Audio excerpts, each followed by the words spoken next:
yesterday. It's noon here in Ventnor City, New Jersey, and 9 a.m. in Sacramento, California. And this is CarEdge Live for Friday, May 9th, with your hosts, me, Ray. Yes, mistakes. I've made a few. And my dear friend, Justise, not my son, and apparently a national spelling bee champion when it comes to spelling the word broken. How are you today, Justise? I'm doing great. I don't know what everyone's criticism on my spelling was. It looks right to me. I looked at it. I don't know what that issue was. But good morning, happy Friday. Very happy to be here today for our the show I've been looking forward to the most. Today is I'm excited for today. I'm glad I got to be here. Well, that makes two of us that's excited. And, we should probably just, oh, the hell with it. Jerry Kramer is joining us today, and Jerry is part of the CarEdge team. And I know there are a lot of people out there that think I have a lot of knowledge about the auto industry and running dealerships. Well, not to put Jerry on the spot, but his knowledge dwarfs anything that I might have. So without further ado, can we bring Jerry in? That's right. The only man on screen other than myself in the proper time zone. Hello, Jerry. Hello. How are you doing today, Jerry? Doing great. Thanks for having me, both of you.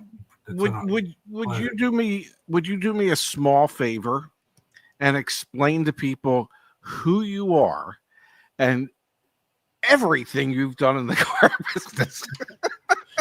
Well, what an intro that was, right? I'm sorry.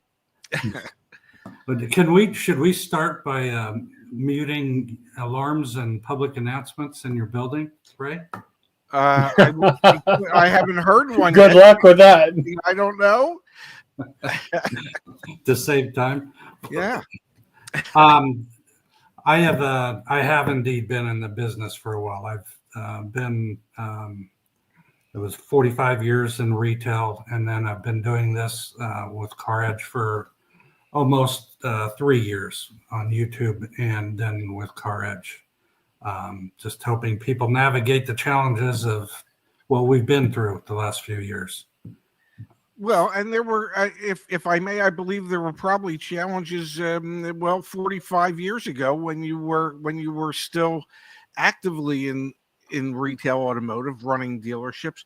What type of I sent everybody an email. Well, not everybody, just the three of us. But I sent the three of us an email, and I said, I want to pick Jerry's brain, and I wanted to ask him, what do you think has been the biggest innovation that you've seen in retail automotive in all the years that you were doing it, and why? Clearly the internet. I mean, that empowered customers. It changed everything. In as a dealer, you could buy in or not, and we still have dealers today that don't buy in and still refuse to give an out the door, and you must come into the dealership. But that really changed the landscape of the dealership. Everything from digital marketing to how we communicate, how we advertise, market to the consumers. How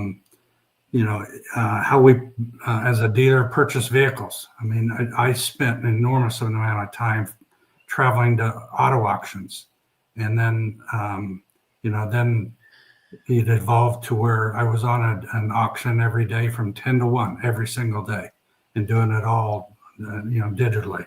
But it really changed business for the good. Consumers were educated, empowered, just more educated, and I would say that it changed how dealers advertised, marketed to the consumer. We went from newspapers and television to digital. And I would say the other thing, Ray, that really changed the industry was publicly owned companies that came into play. paying enormous, times earnings to acquire dealerships that were long time owned, generationally owned by families. Mhm. Ones you'd never imagine would ever sell. They were in your hometowns for decades, and then got gobbled up by publicly owned companies. That really changed the landscape. When you were in the business, actively, running stores,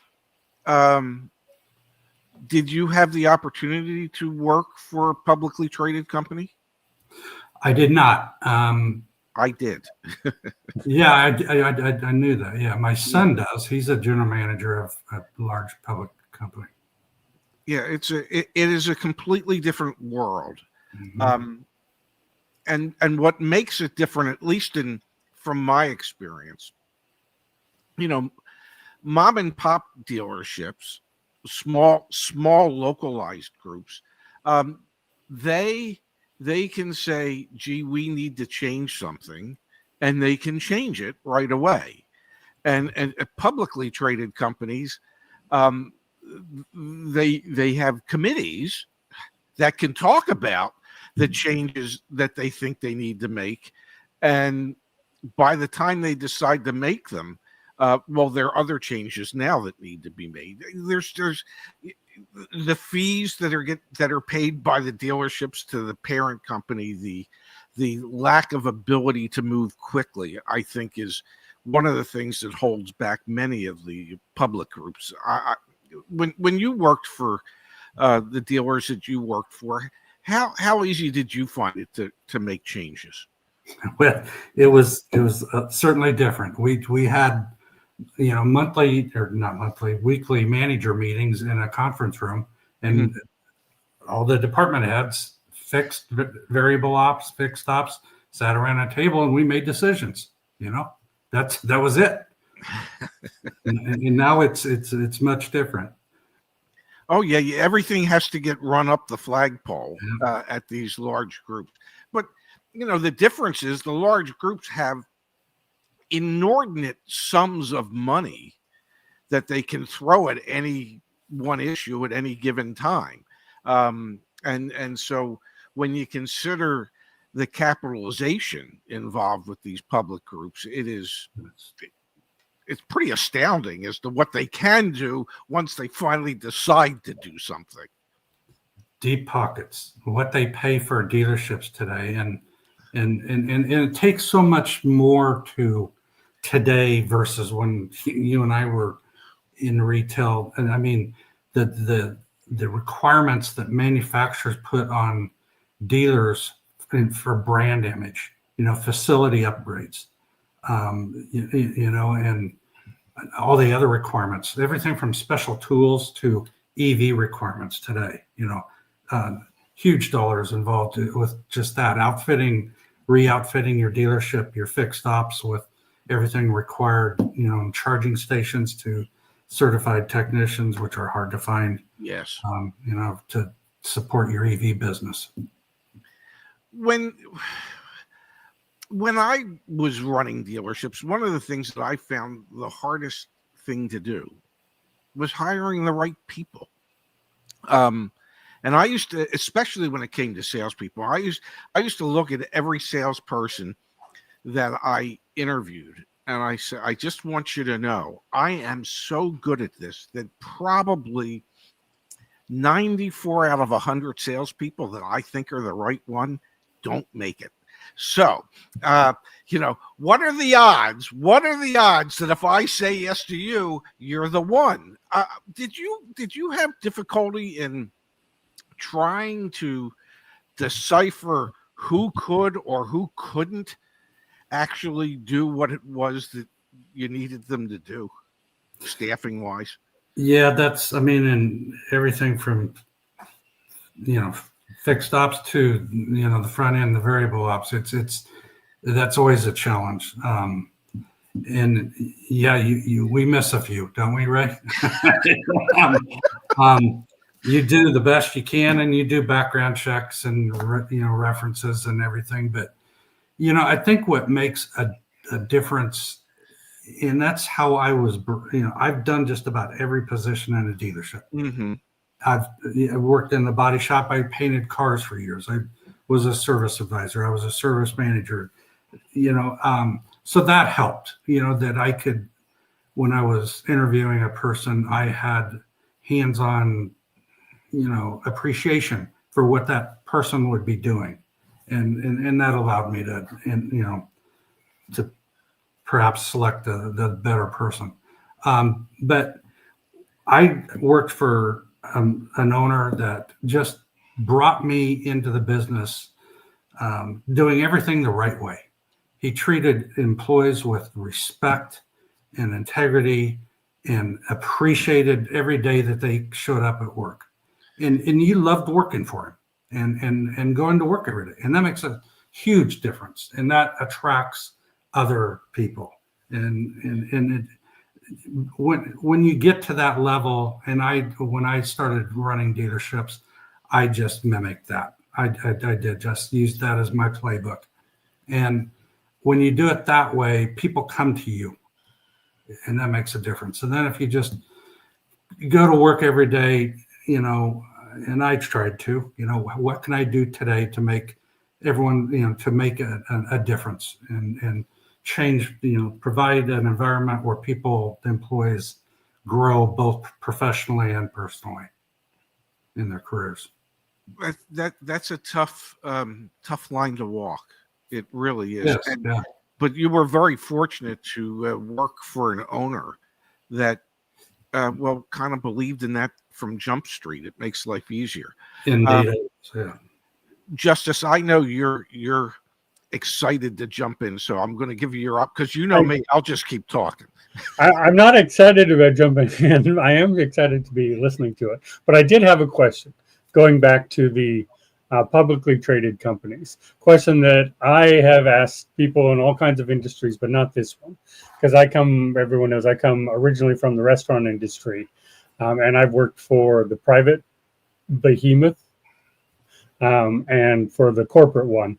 And in my experience in that industry, the corporate one cares way more about the stock price and their customers. And that tends to be their focus. So I'm very curious to see, is that the same in the dealership world, or is actually moving metal more the focus there? Or is it stock price in those? Since I worked for the Penske organization, so I'll say this. I think it depends on the publicly traded organization. Yeah. One of the things that I learned from Mr. Penske, and I'd like to believe he meant it when he said it, is that human capital is our most important capital. So to him, it was like you have to have the right staff in place to make your dealership operate the way it needs to operate. I was fortunate enough, having worked for him, that I grew up in the Philadelphia area. Well, his first dealership with his brother was a Chevrolet dealership in Philadelphia. And Roger was crazy at that time I want to say it was the 60s or the 70s. He actually did customer follow-up. He and his brother used to call the service customers to make sure that they were happy. So he had a different outlook as to how a dealership should run than I think a lot of people do in this industry. So I was fortunate enough to work for somebody that was, I think, progressive enough to want to make the retail side of automotive, a much fairer and better place for customers out there. My guess is that, from what Jerry said, he worked for a gentleman that believed strongly in his staff and his people. Yeah, which is what I mean. And Igor says it here too. Most mom and pop stores care more about the customers, but there's plenty of good, large, publicly traded dealers who do as well. And that's always my question. When I'm out shopping, if I'm out looking for a deal, I am looking for if I can find that mom and pop place, just because in my mind, I feel like they're going to care about me more and about my future business and, me being a repeat customer than the larger publicly traded, super high volume people do. Well, I can I know when I went from Penske to I went back to mom and pop type operations, and one of my theories was you always, wherever you work, you need to differentiate yourself from everyone else. So when people would email and they go, well, I want to get an out the door price and why should I buy from you, I wouldn't just respond with the out the door price. I would respond with the out the door price and reasons why you would want to do business with us, that we were good corporate members of the local community, and the charities that we were involved with that we would help sponsor, and how those charities played into the community where we lived, that we were actually part of that. And I'm guessing, Jerry, that you probably did similar type of things when you had to compete against a corporately owned store. It did, and it's that's a big difference, a stark difference between when we were back then and today. Is the competition is so much different. I mean, back then we had brand loyalty, we had dealer loyalty. Mm-hmm. We did the competition. We had everything was more localized. Your competition was much more localized, and that changed with the internet. Yes. And with publicly held companies. Now people are crossing state lines. That never would have happened before, but yeah. So all that changed to where it's a much more competitive landscape, and there is value to doing something at your mom and pop, as you say, Justice. In contrast, we're talking about Nissan this week. If you do go to that local mom and pop, you can be disadvantaged if it's not a high volume store when they're in this tiered program. I made a deal yesterday on a Nissan, and I made them go below invoice and give me the $1,200 tier 3 that they're going to get once they reach that level. You got to be careful. You want to deal with, at least touch a high volume store to make sure you're getting best price. That's just where we are today. That's how GM incentivizes their dealers by their EV volume, so you're going to get more off, with a high volume EV dealer there. There's unfortunately there are advantages to going to the higher volume dealers. Well, they're accustomed to just wanting to, as the great phrase in the industry, just move the metal. They see every car sale as creating an opportunity for parts, for service, for finance and insurance. And a lot of dealerships will just look at it as, well, every car sale has to stand on its own and every sale has to make a profit. When in reality, every sale does not need to make a profit, because if that customer will be a good, loyal service customer for you, that could be ultimately where your profit comes in, at least in my mind. But I will let you correct me if I am wrong there, Jerry. No, the fixed ops is, service for business is where it's at. That's how dealerships pay their bills, and also, that's why a lot of dealerships, especially right now with everything going on now, I'm running up against this right now. I'm having to ship cars into California because they're price gouging again. They're doing market adjustments, but when dealerships are careful to do pump outs outside their PMA because they're graded by their manufacturer on service retention. Will you explain to the audience what PMA is, and then what a pump out is or a pump in? And to the people on screen as well. Yeah. PMA, primary market area. And a pump out is when you sell outside your primary marketing area, and that counts against you by the manufacturer. Mm-hmm. And that can penalize you in quarterly and certainly annual incentives from the manufacturer. But for every vehicle you pump out of your area, you're not retaining that service customer in your service base. And so your score's going down for every pump out you send out, and you're not servicing in your dealership.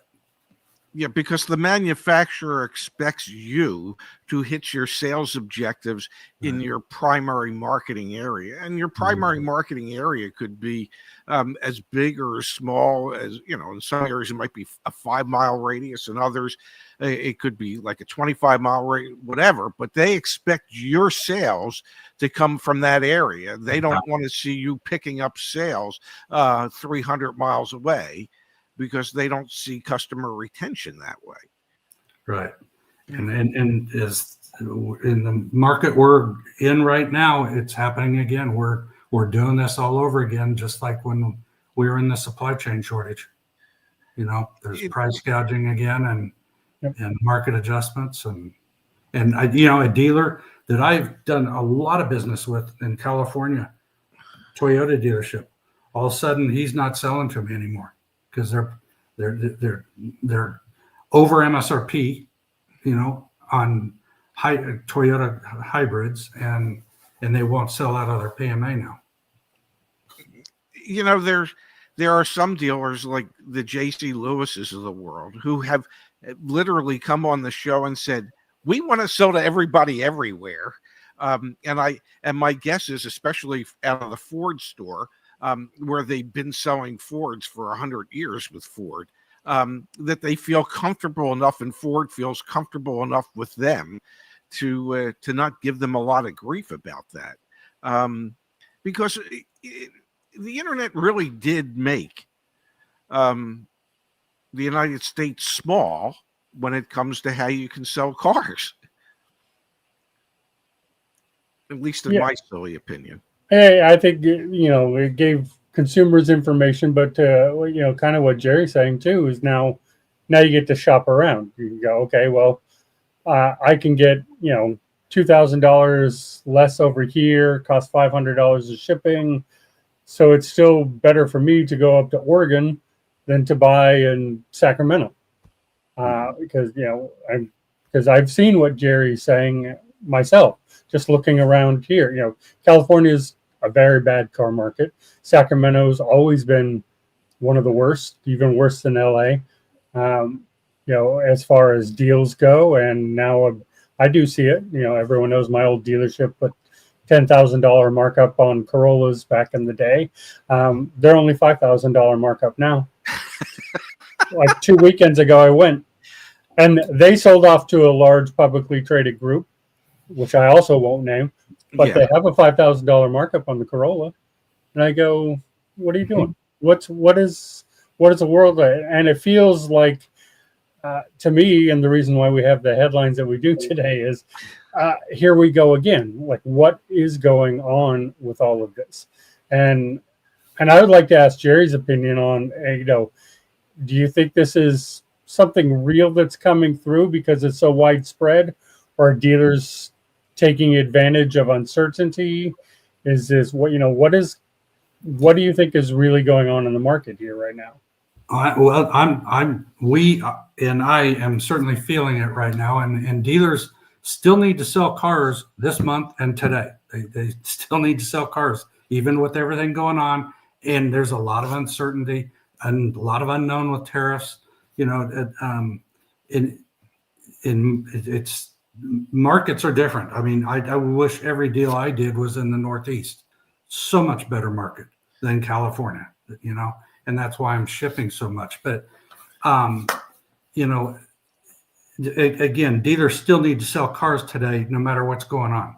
So if one's price gouging, we just move on to the next dealer. I was working at Tahoe last week, and dealers are, hey, do we have tariffs? Well, you don't today. you know, Yeah. and they're still U.S. made, and you don't have tariffs.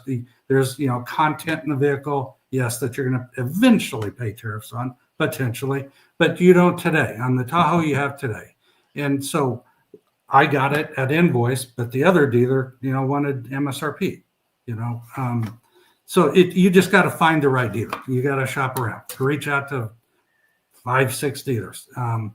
You know, there's, you look at like Carvana, they're posturing for what's going on. They're preparing for this. We're seeing used car values. We're losing the price relationship between used and new, just like when it was when, you know, when we were in the supply chain shortage in the pandemic.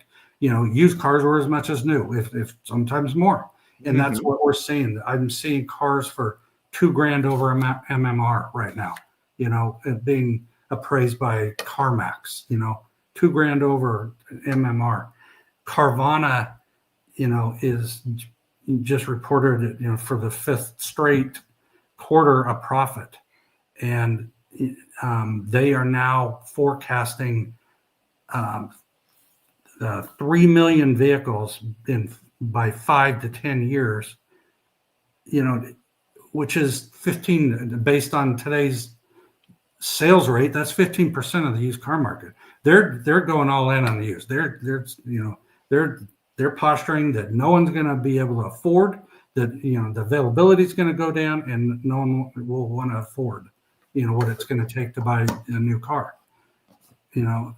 And at the same time, they just reported $6,900 in earnings per vehicle sold, which is staggering. That's like what we saw, you know, in the pandemic when they were ripping people's heads off in F&I, you know, and you can't have both. So we'll see how that goes. But there's a public, you know, retailer, used car retailer, posturing for what's ahead of us. How long it's going to last, no one knows, but they're clearly posturing for it. Do you, I mean, you did this a long time, much like I did. Do you ever recall another time in your career where we've seen the amount of market adjustments as what we have been seeing consistently for the last 4 or 5 years? Do you ever recall another time in your career or history of seeing it like this? Never. That just easy answer. Never. MSRP was just a benchmark, a guide, just like the fuel economy guide on the window. That's just a starting point. But now it's just, you know, the dealers are defending it and even marking up over it. Just I know. I remember saying, like, when I was working in dealerships, if we got somebody to pay MSRP, well, after they signed and drove off the lot, everybody was high-fiving each other, because that didn't happen very often.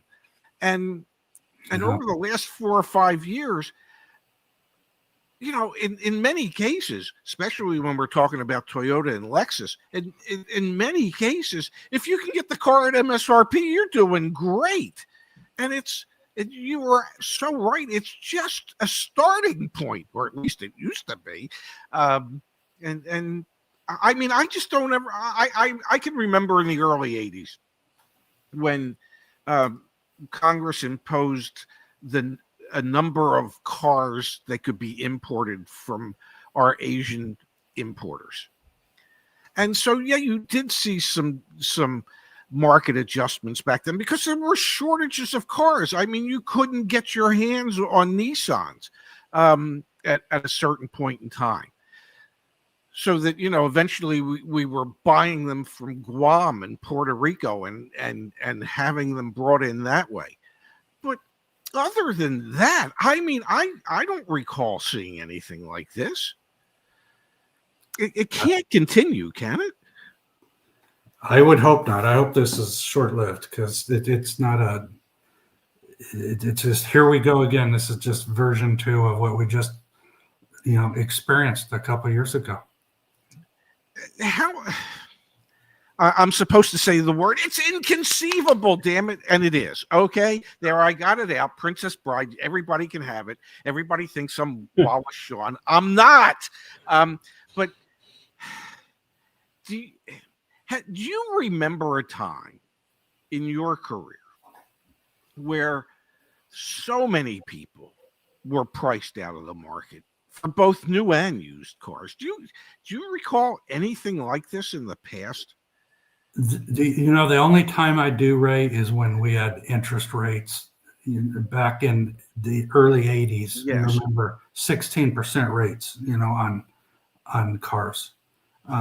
That's the only time I remember anything like this. Because there's so many people that can't afford to buy a car. And I don't know, maybe it's just me, but I would think we would want to be able to find more ways for more people to be able to afford affordable transportation so that they can get to and from work, as opposed to having things priced in such a way that there's fewer and fewer people who can actually afford to have reasonable transportation available to them. It's nuts to me. Justice, you look like you want to say something desperately. Yeah, I would just say, like, I wonder how much of today is because of the pandemic and part shortage. Like, do you think these dealers would have had the guts today to be marking up like they are, with basically on speculation at this point? And there's fear if we hadn't gone through the pandemic and the chip shortage and everything, or do you think the old mindset would have said, hey, we can't do this? So in other words, is this just what happens every time that there's a glitch in the system, and now this is what dealers are going to go to? Do you think this is the new normal panic mode thing? When volume is strained, like it's potentially going to be, Phil makes a good comment here. I mean, margins have been squeezed, and that started years and years ago. When Ray, you and I were in it, they started, instead of doing a price increase, a manufacturer would say, this time we're gonna take a part of the margin away. But a RAV4, one of the most challenging vehicles to get, most popular, doesn't even have $2,000 margin in it. That's why dealers are stacking the dealer ads on. And if they're going to get fewer vehicles, they're not going to sell them. They're not going to sell them for invoice, and instead they're going to add the dealer ads to raise that margin up twice what it is. So what you're saying is dealer margins also have gone down on many of these vehicles. So that is also maybe why they're less willing to negotiate. Then I know that's an interesting aspect. I don't know that we've covered a lot of the OEM removing that margin. Let's be honest here, though.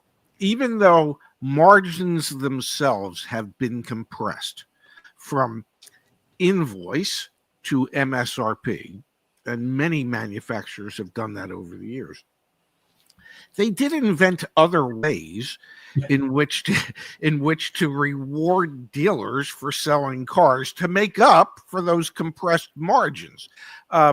So I'll share a quick story with you. I had a doctor once, and I said, gee, aren't you concerned about, cuts to Medicare? And she said, let me just explain one thing to you. Even if there's cuts to Medicare, there's not going to be any poor doctors. Okay. So even if there's been compressions in margins, the manufacturers have figured out that there's not going to really be any poor dealers out there. Dealers are still making money even with compressed margins.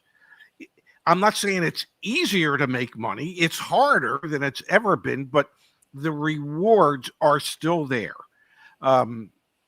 I mean, Jerry knows we used to work on, if 2 or 3% made it to the bottom line, we were happy. Mhm. Okay. And then during the pandemic, it probably went up to like 6 to 7%.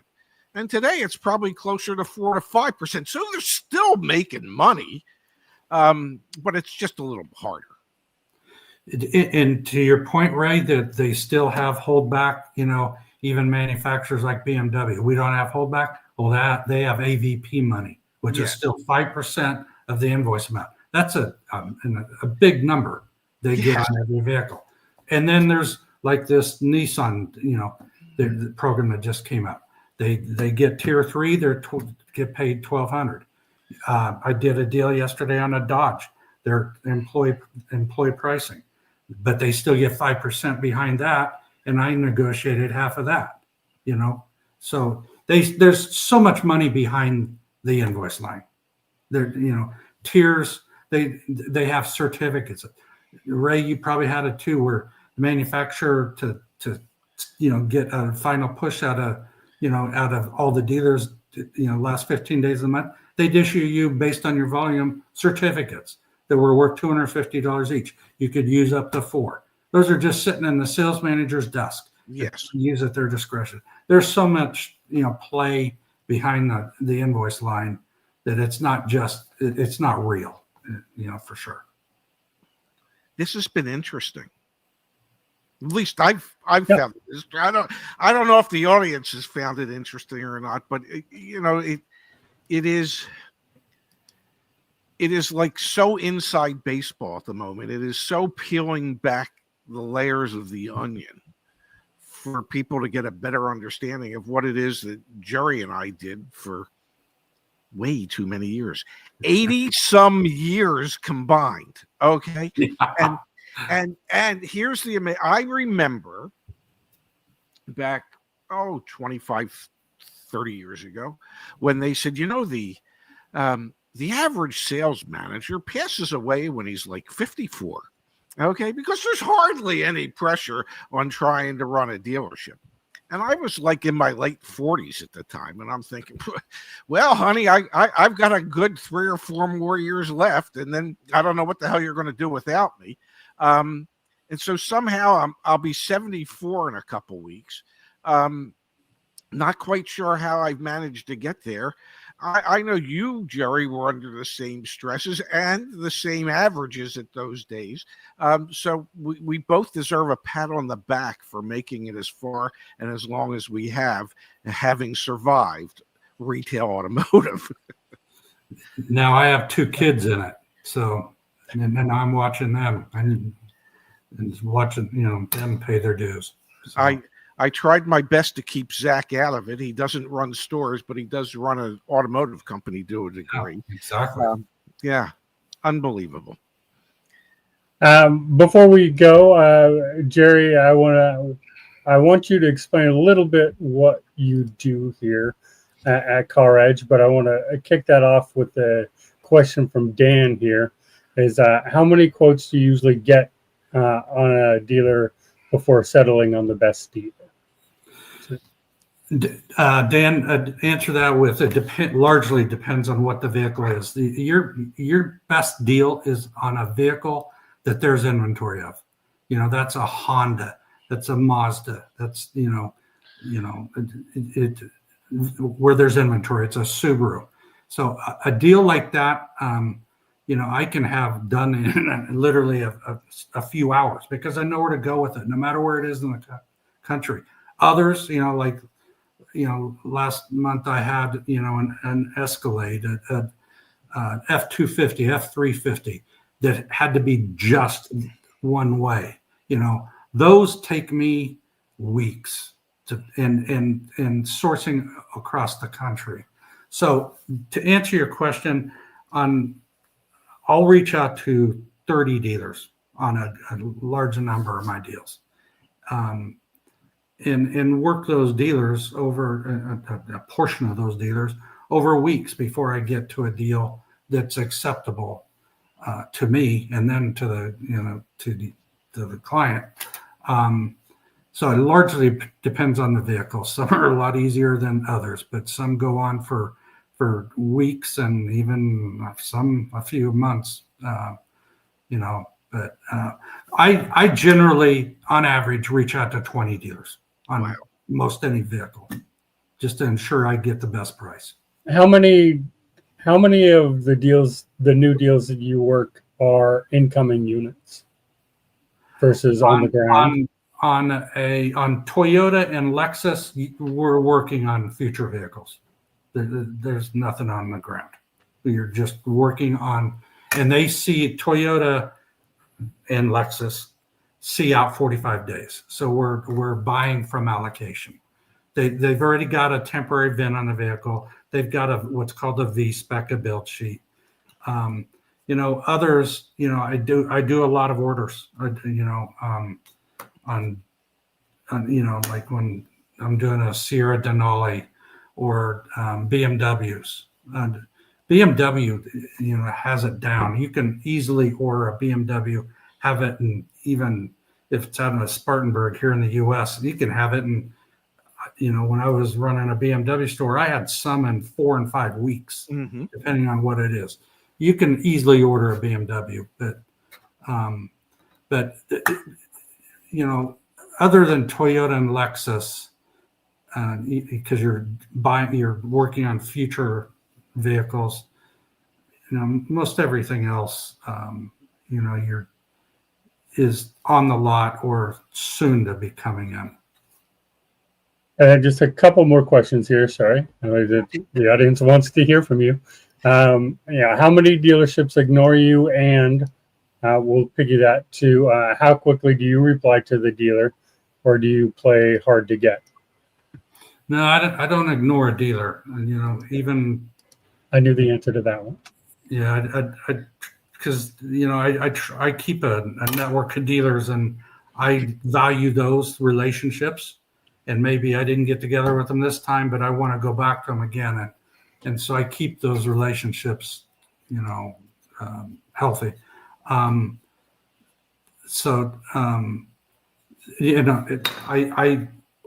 have, when I'm reaching out to 20 dealers on one vehicle, the volume of calls and emails and text messages I have coming at me at once all day long, every day is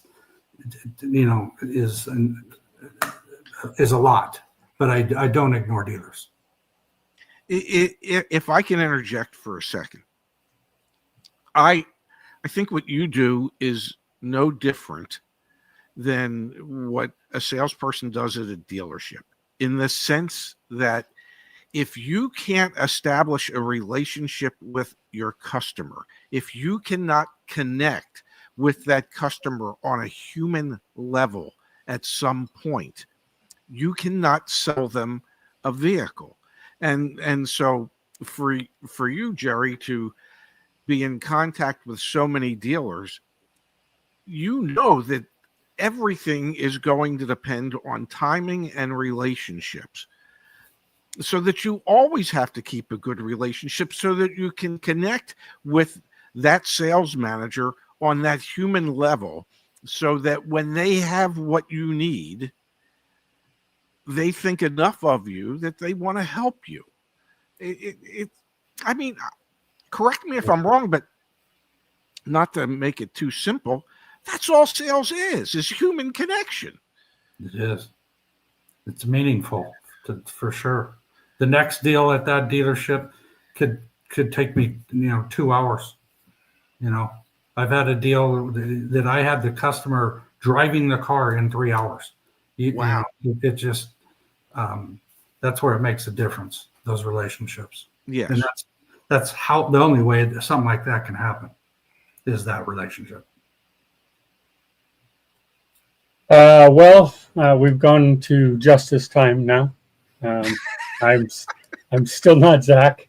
I still can't do it, but I appreciate you coming on, Jerry. Absolutely. It only took me 3 years to get you here. Hopefully, it doesn't take another 3 years to get you back. I really appreciate it. I think everybody says it. Jerry's amazing. Jerry, so great. The GOAT. That is all true. I've worked with Jerry for 3 years, and I can't say that I've had a better time working with anybody than you, sir. It is always a pleasure, and the deals that you do are I still look in awe at the things that you can do. So thank you for being here. Thank you for all you do for our members Both and of for you. CarEdge. Jerry, from the bottom of my heart, thank you. People might have thought I was BSing when I said your level of knowledge in the industry dwarfs mine, and mine's pretty good, but mine is nothing compared to yours. And I just find it a pleasure to be associated with you in some small way. It only means that I'm old, but I feel the same way. It means we're both old, damn it. I just want to say, when you guys started in the business, I wasn't born yet, and I appreciate that. Yeah, I've heard that more than once, Justin. And I'll say it to you again and again and again to get my point home. You guys make me feel young and stupid. So appreciate it for all that you guys do. Thank you, Jerry. Thank you, Justice. Justice, I'll see you back here Monday. That's right. So with our very special guest, the one and the only Mr. Justin Fisher. Ooh, I'm looking forward to that. Now, day to day on Monday. Yeah. So we get to dig into the market. So I'm looking forward to that. And I'm looking forward to the return of Jerry in less than 3 years. We shall make that happen. Thank you, Jerry. We'll make sure of that. All right. Thanks, Justice. Thank you, everybody. Thank you, everybody.